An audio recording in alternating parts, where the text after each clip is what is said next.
Let's talk about Flipper and the new interface. Yeah. It's definitely. I think I actually wrote about it recently, but I think the thing that really stands out for me, I mean, it was going back only a couple of weeks ago. People were able to claim whatever they want, and it was really up to whoever was watching it to try and make up their mind as to whether or not it was true or not. There was some data that Flipper did provide that they'd proven through, like PageRank, Alexa, that kind of thing. But now it's up above the fold. It's there right in front of you before you even get to see anything else. It's claimed. And I know that especially when it comes to people who flip startup sites, a lot of them, what I've been seeing, they're not happy about it. No, because it's getting harder to bullshit. Exactly. Flipper do make it harder for you to fudge figures because it's there in front of you, but there's actually more information coming up as well. And then when you're seeing, well, you don't have any links here, you don't have any of this, but you're claiming this, so it's a good thing, and it's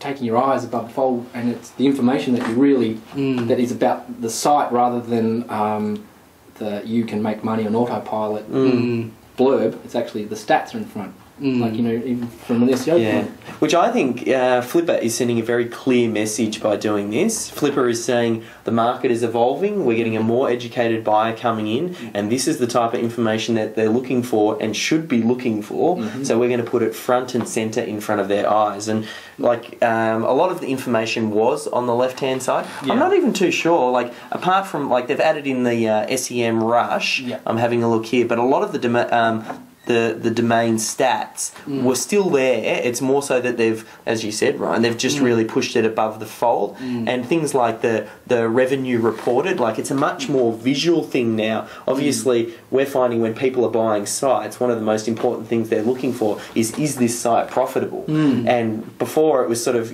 just numbers. It's so very clear when you're looking at a chart diagram to go, right, that's clearly how much money it's making. And like two sides to every coin as a seller. If you're selling good sites, this is brilliant because it's there saying, this site's making X amount a month, and the stats kind of show, there's traffic, there's backlinks, there's this, there's that, and it actually, it works well for as well as it weeds out the garbage, the good sites. You'll actually, and that's what we're about, is making sites that have all this stuff built into them, and then when these stats pop up, it's like, oh wow, it's a good selling tool. It does work. I think it goes back to the whole honesty and transparency sells kind of thing as well. If people are basically forced, no, not forced, but if they're in a position where they're going to have correct information up there as well, it's always going to work in their favour.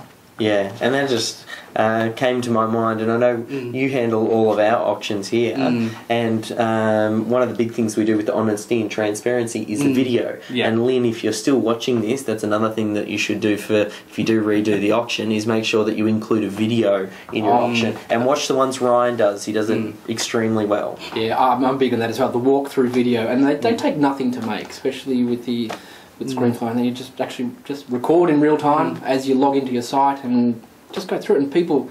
And I don't do it on every site because it takes, we're all inherently lazy, but when I do, I always get the comment of, wow, that walkthrough really swayed me because I see it's a real site and you're a real...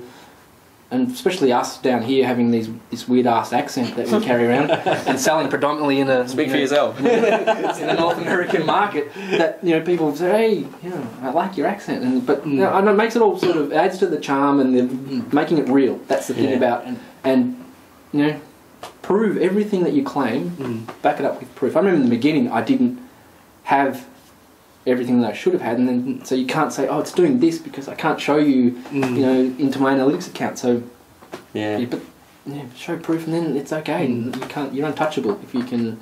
And this is what it does, and this is why. I think the other thing as well, speaking about telling a story before as well, especially in video, one of the best mediums to tell a story in an auction as well.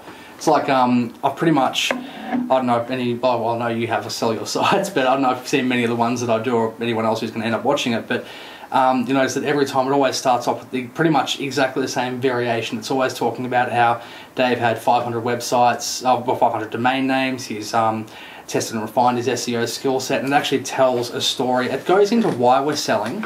I'm not a big fan of telling people why we're selling, but if it fits into a story, then it works well. Yeah. So why it's selling is obvious, but it's, It's that whole thing of... But believability, you just don't want to feel like I'm being sold crap. The reason you're selling it, this is the biggest fear people have, the reason you're selling it is because it's crap, it's not making any money. So you need to let them know that that's not the reason, and really you probably shouldn't be selling those sites. Exactly. And that's the thing when people say, oh, I'm selling it because I've got all these big projects that take up my time. You see that a lot. I have to sell this because, I don't want to let it go. In fact, I really, I'm still struggling. I might take it down. I really don't want my site up, because I'm really attached. It's just BS, you're selling it because you want to make money, but you also, I'm happy for you to make money as well. That's what it should be about. And but you're right. It's all part of the story. The story is why I'm selling it, why it's here, how the site came about, what it does, and the market it plays in, and this is what you can do with it, and that really does work. I almost feel like, and this is something that we've talked about, there's clearly an evolution going on over at Flippa, and initially when Flippa first got started, and there was all the buzz about creating these quick little websites that you could just flip straight away. You'd register the domain name, be selling it the next day after you put your WordPress blog up there and maybe installed some WordPress Direct to pre-populate it so it looked like something was going on, have a sexy template. You just made yourself a couple $100. And I know you were big into that market. I was. It's no longer there. What sort of... and I think that's reflected in this change on the Flippa site. Like, that clearly shows that we're getting an educated market. Well, we are, because when I started and jumped onto this, people were, we've talked about it, give me more. Like, I was selling more sites off Flippa than on, and got to the point where, well, what are you doing with these sites? Because this is what you need to be doing. Oh, no, I just want more. I had people buying 10, 15, 20 sites and just and then, but that doesn't happen anymore because people are now realising 6 months down the track. And not that all these sites weren't bad sites, they're research sites, but as you would start any market, but there's, we all know that not every site works.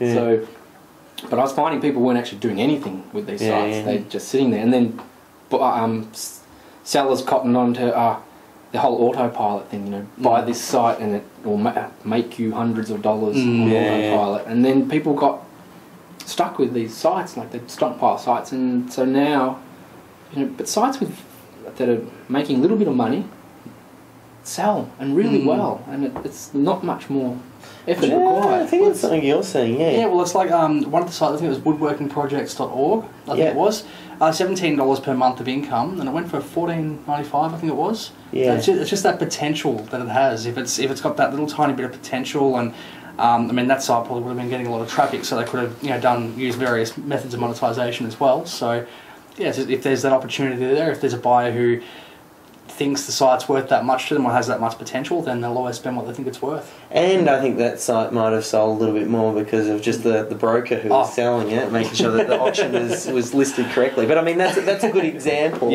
of having the auction set up correctly, having some value there, clearly articulating that, and having the story, and it sold quite well.